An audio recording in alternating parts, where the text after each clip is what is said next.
मैं मर सकता हूं पर झुकूंगा नहीं, किसी कीमत पर नहीं झुकूंगा। और अम्बेडकराइट होना किसी भी बड़े से बड़ी कुर्सी से अपना आप में बहुत मजबूत है, बहुत बड़ा है। कोई कितने बड़ी कुर्सी पे बैठा हो, याद रहे एक बार उसकी तुलना किसी सच्चे अम्बेडकरवादी से कर लेना, उसके सामने आपको उसका पैसा मिल जाएगा। और समाज के सभी महापुरुषों के चरणों में कोटि कोटि नमन करते हुए आप समस्त क्रांतिकारी साथियों को क्रांतिकारी जय भीम। अभी वो दुष्यंत जी की लाइन सुना रहे थे सत्य प्रकाश, तो मैं बता दूं सत्य प्रकाश, दीवार वो बुनियाद तो हिल गई है, बुनियाद हिल गई है और दीवार का गिरना बाकी है। तो दीवार गिराए बिना तो चैन से बैठेंगे नहीं। तो बात दिल्ली के नहीं, आज आपके सामने सब भाइयों के सामने घोषणा कर रहा हूं, 2 महीने के अंदर पूरे भारत से कम 5000 वकीलों का संगठन, कहीं भी कोई जुर्म होगा सैकड़ों की संख्या में हमारे वकील उसके लिए लड़ने के लिए कोर्ट पहुंच जाएंगे।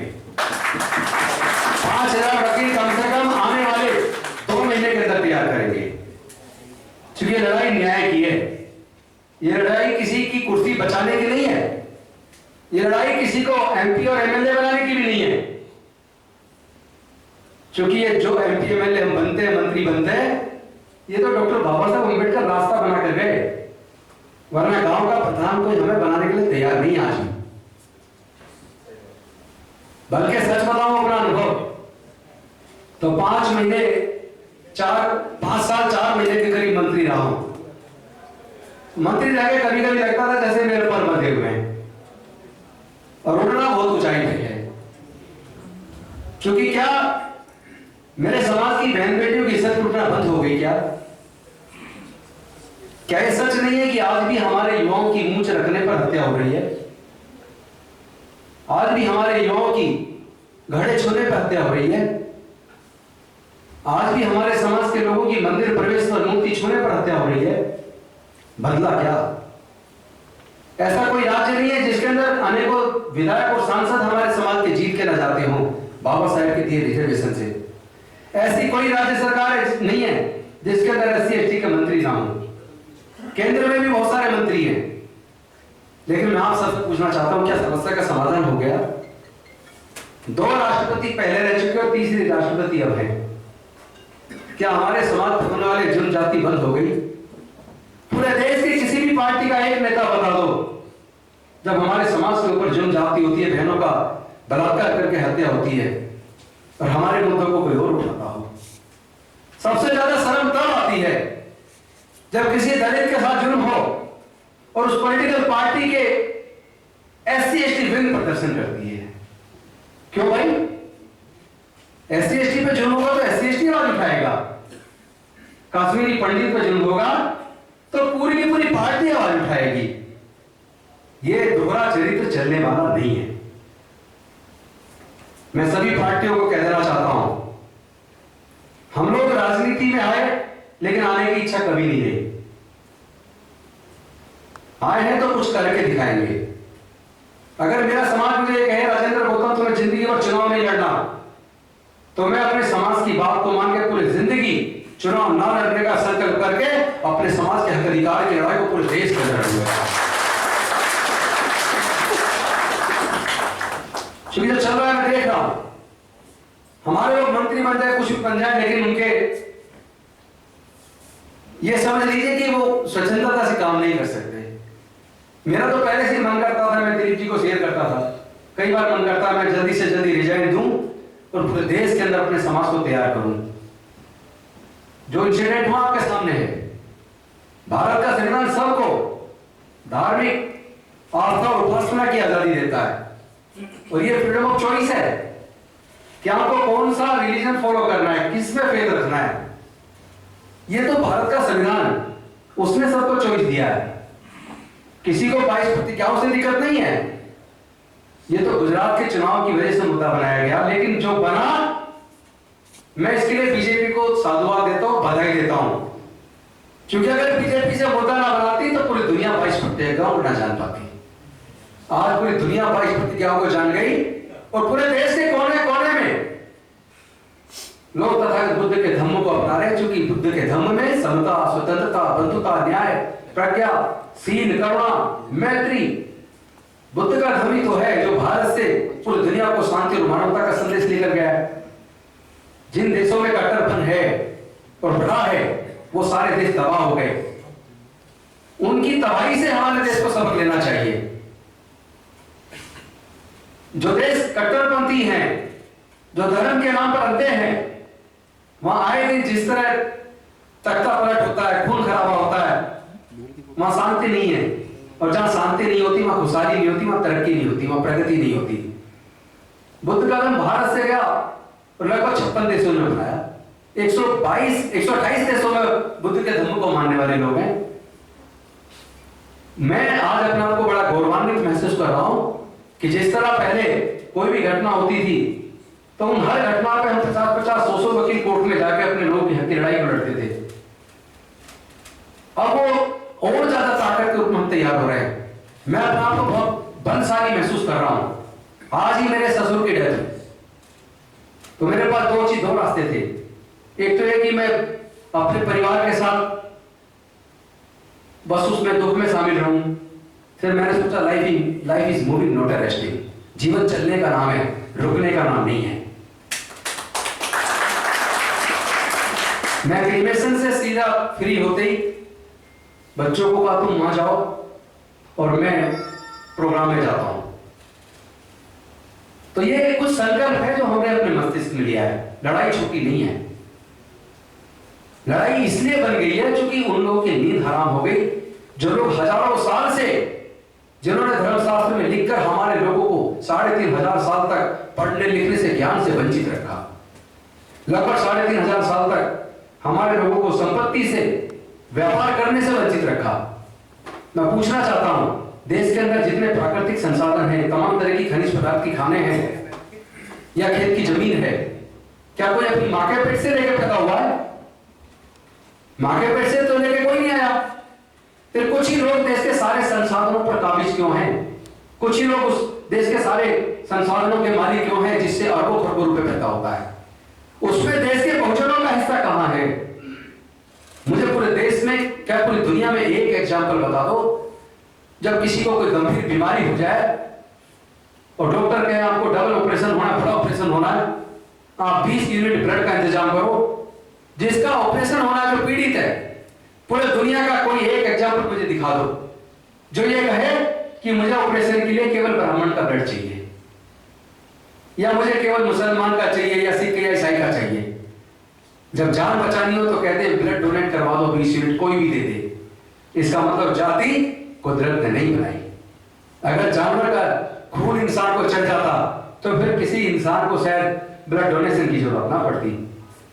हमें यह पहचानना होगा वो कौन लोग हैं जिन्होंने जातियां अपनाई, और जाति के बनने से कौन फायदे में रहा, और जाति के बनने से हजारों साल से कौन लोग हैं जो नुकसान में हैं। तो जाति की वजह से तो बहुजन समाज के लोग नुकसान में हैं। लेकिन अगर हमारे साथ जो लगातार जुर्म चल रहा है, अगर मैं इसके लिए किसी को ज्यादा जिम्मेदार मानता हूं तो मैं जाति बनाने वालों को ज्यादा जिम्मेदार नहीं मानता। मैं अपने बहुजन समाज के उन लोगों को इसके लिए जिम्मेदार मानता हूं जो किसी ने चालाकी से पहले जाति बनाई, लेकिन आज हम अपनी मर्जी से जातियों में बने हुए हैं। हम आखिर जातियों को छोड़ने में हमें दिक्कत क्या है? एक तरफ हम कहते हैं जाति की वजह से हमारा उत्पीड़न हो रहा है, तो फिर भी जाति में क्यों बने हो? छोड़ दो जातियों को। बाबा साहब तो रास्ता बता करके बुद्ध का धम्म देकर गए। बुद्ध के धम्म में तो कोई जाति के स्थान नहीं है।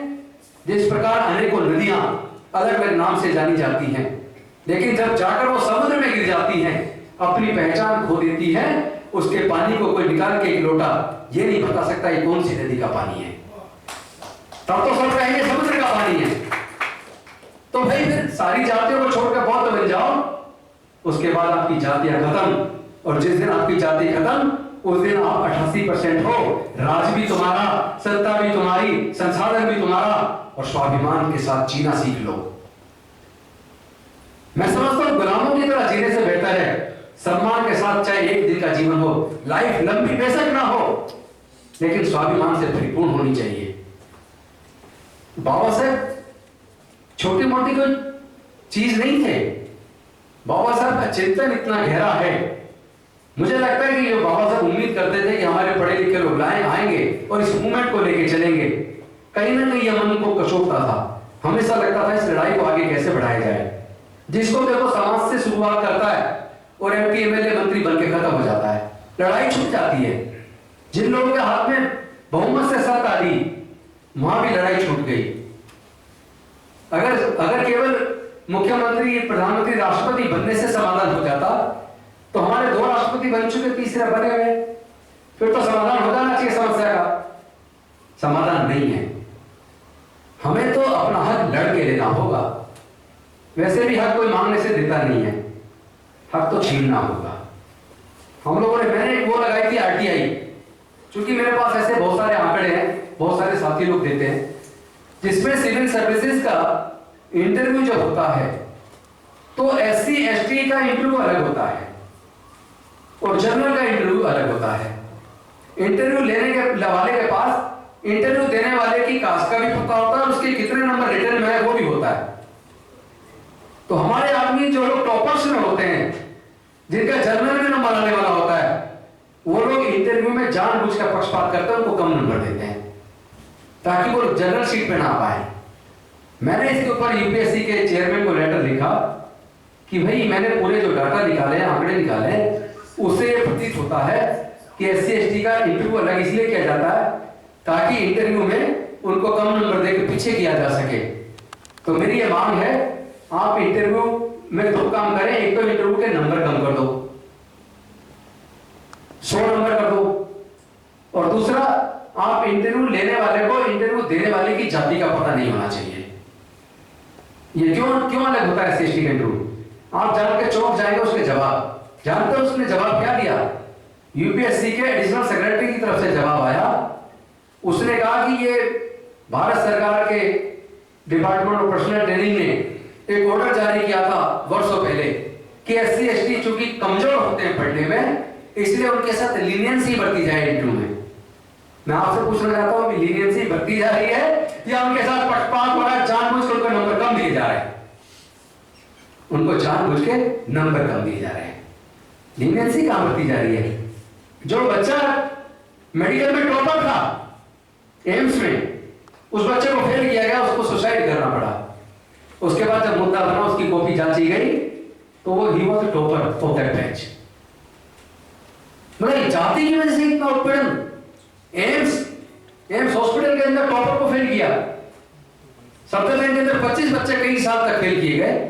जब मुद्दा बना, संसद में उठा, कोर्ट में गया, उनकी कॉपी बाहर जांच कराई गई, 25 के 25 बच्चे पास हो गए।